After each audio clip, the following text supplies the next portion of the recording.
Lu perlu berhenti bertanya apakah dia masih cinta atau tidak, dan mulai bertanya apakah ini memungkinkan untuk timbal balik atau tidak. Jadi fokusnya lu geser dari perasaan ke pattern gitu, ke pola gitu. Terus langkah kedua, ya lu bangun batas perilaku yang terukur.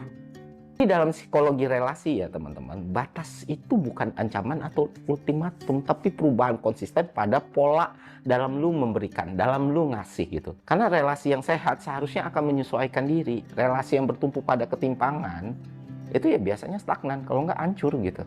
Terus langkah ketiga, lu pisahin identitas dari peran mencintai. Ini sulit, paling sulit bahkan. Seorang individu itu perlu membangun sumber makna di luar relasi mereka, pekerjaan, kontribusi sosial, kreativitas, relasi, atau yang setara lainnya lah.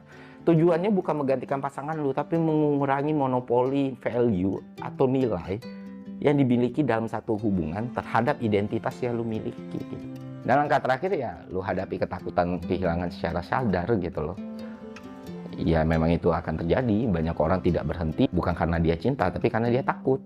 Ketakutan itu kan perlu dihadapi, dan lu harus menghadapinya secara eksplisit. Apa yang benar-benar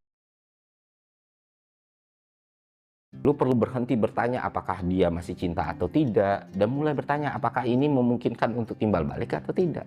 Jadi fokusnya lu geser dari perasaan ke pattern gitu, ke pola gitu. Terus langkah kedua, ya lu bangun batas perilaku yang terukur.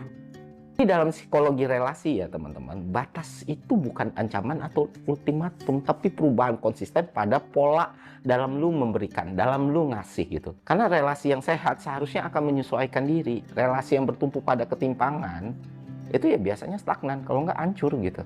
Terus langkah ketiga, lu pisahin identitas dari peran mencintai. Ini sulit, paling sulit bahkan. Seorang individu itu perlu membangun sumber makna di luar relasi mereka, pekerjaan, kontribusi sosial, kreativitas, relasi, atau yang setara lainnya lah. Tujuannya bukan menggantikan pasangan lu, tapi mengurangi monopoli value atau nilai yang dimiliki dalam satu hubungan terhadap identitas yang lu miliki. Dan langkah terakhir ya, lu hadapi ketakutan kehilangan secara sadar gitu loh. Ya memang itu akan terjadi, banyak orang tidak berhenti bukan karena dia cinta, tapi karena dia takut. Ketakutan itu kan perlu dihadapi, dan lu